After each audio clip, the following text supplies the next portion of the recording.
സ്ക്ലീറോഡെർമ എന്ന് പറഞ്ഞാൽ ഒരു ഓട്ടോ ഇമ്മ്യൂൺ ഡിസീസാണ്. അത് ചർമ്മത്തെയാണ് പ്രധാനമായിട്ട് ബാധിക്കുക. പക്ഷേ ചർമ്മം കൂടാതെ പിന്നെ ഒരു പ്രധാനമായ ഓർഗൻ എഫക്റ്റ് ചെയ്യുന്നത് ലങ്സിനെയാണ്.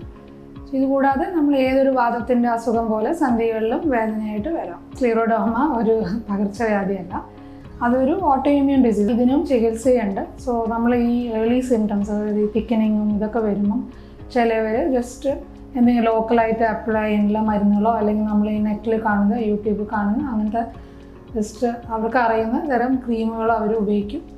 പക്ഷേ ഇത് മാറുന്നില്ല. അങ്ങനെയൊക്കെ കാണുമ്പോൾ ആക്ച്വലി ഇതിന് ബയോപ്സി ചെയ്ത് നോക്കാം. സ്കിൻ ബയോപ്സി എന്ന് പറയും. സോ ഇത് നമുക്ക് ക്ലിയർ ആയിട്ട് കണ്ടുപിടിക്കാനും പറ്റും. അതിന് രോഗസ്ഥിതിയും മരുന്ന് കുറയ്ക്കാനുള്ള മരുന്നുകളുമുണ്ട്. ചർമ്മത്തിൻ്റെ കട്ടി വരുന്നത് ഓഫ്കോഴ്സ് പേഷ്യൻറ്റിനെ സംബന്ധിച്ച് അതൊരു ബുദ്ധിമുട്ട് തന്നെയാണ്.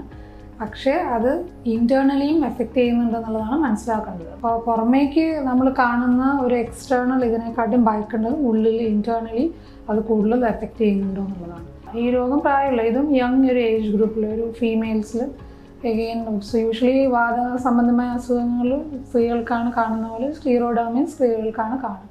സ്ക്ലീറോഡെർമ എന്ന് പറഞ്ഞ അസുഖം വളരെ തുടക്കത്തിൽ കണ്ടുപിടിച്ചാൽ നമുക്ക് മരുന്നെടുത്താൽ നമുക്ക് അവോയ്ഡ് ചെയ്യാൻ പറ്റും.